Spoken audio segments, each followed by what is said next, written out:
अस्सलाम वालेकुम। मेरा नाम यान अली है और आप देख रहे हैं हमारा यूट्यूब चैनल AA4 न्यूज़ 786। इससे तुम्हारे साथ हैं अब्दुल फत्ताह उडो। आइए उनसे कुछ सवाल करते हैं। अब्दुल फत्ताह उडो, बताइए, क्या आसिफ जरदारी को हटाया जा रहा है या फिर नहीं? क्या नवाज शरीफ इमरान खान से मिलने जा रहा है या फिर नहीं?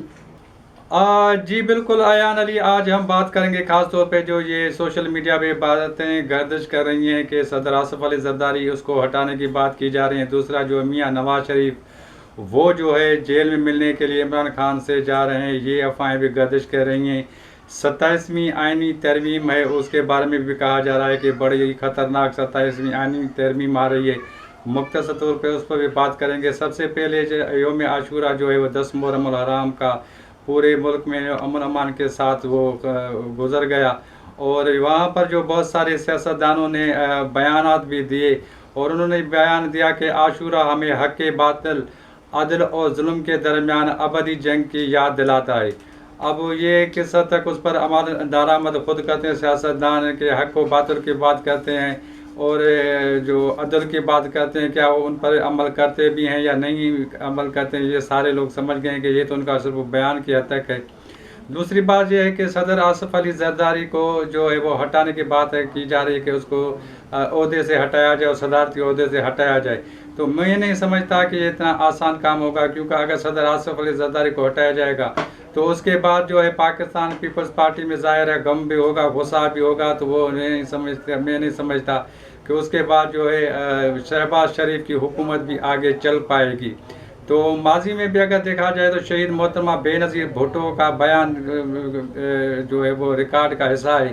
तो वो बयान दिया करती थी कि जो शरीफ ख़ानदान है, ये शरीफ है, जो मियां नवाज शरीफ या शहबाज शरीफ, उन पर किसी भी किस्म का हमें एतमाद नहीं है और हम एतमाद नहीं किया जा सकता है।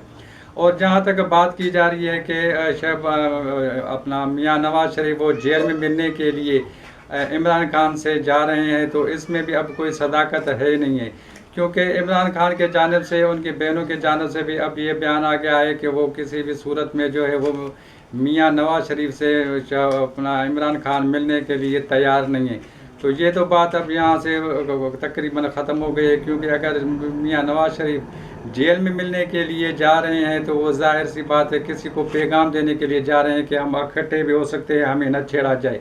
और दूसरा ये भी है कि ख़ास तौर पे वो अगर जा रहे थे या मिलने की कोशिश कर रहे थे तो जाहिर सी बात है उसको किसी न किसी का आशीर्वाद होगा, इसके बगैर वो मिल नहीं सकते। और अगर वो जाएंगे तो वो जाकर वो क्या कहेंगे?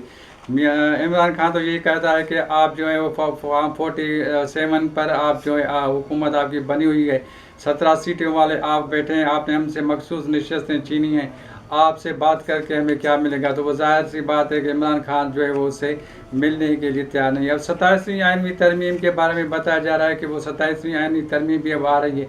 ये किस हद तक है कि उसमें जो बहुत सारी ऐसी तरामीम की जाएंगी जो ख़तरनाक भी हो सकती हैं। अगर माजी में देखा जाए तो वो जब जनरल ज़िया था तो ख़ुद को मजबूत करने के लिए उन्होंने 8वीं तरमीम लाया थे, वो सारे इख्तियारात अपने पास रखे थे, और उसके बाद 8वीं तरमीम के बाद वो असेंबली तहलील करने के जो पावर उसके पास थी, और उन्हें मोहम्मद खान जुनेजो की असेंबली तोड़ी थी। 8वीं तरमीम के तहत सदर इसा खान ने मियां नवाज शरीफ और बेनज़ीर भुट्टो की हुकूमत भी ख़त्म की थी।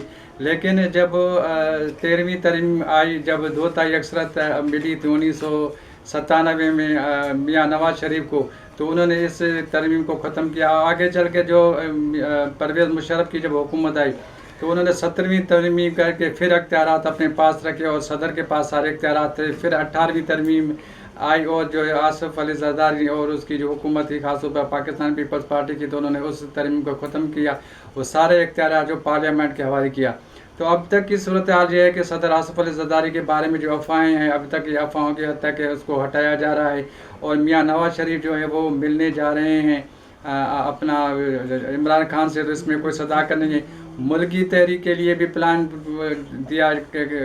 बनाया जा रहा है कि मुल्की तहरीक चलाई जाएगी इमरान खान की जानिब से, और उसके बारे में भी अब जो है वो आशूरा का जो दिन था 10 मुहर्रम वो ख़त्म हो चुका है। अब देखते हैं कि वो किस हद तक आगे जो है वो इस तहरीक को चलाते हैं और क्या नतीजे मिलते हैं। तो जैसे जैसे कुछ अपडेट होती जा रहेंगी हम आपको आगाह करेंगे। और मैं आपको बताता चलूँ, अगर आपको हमारा यूट्यूब चैनल पसंद आ रहा हो तो हमारे यूट्यूब चैनल को ना सिर्फ लाइक करें, सब्सक्राइब करें, बल्कि अपनी कीमती राय से ज़रूर आगाह करें। जी अयान अली।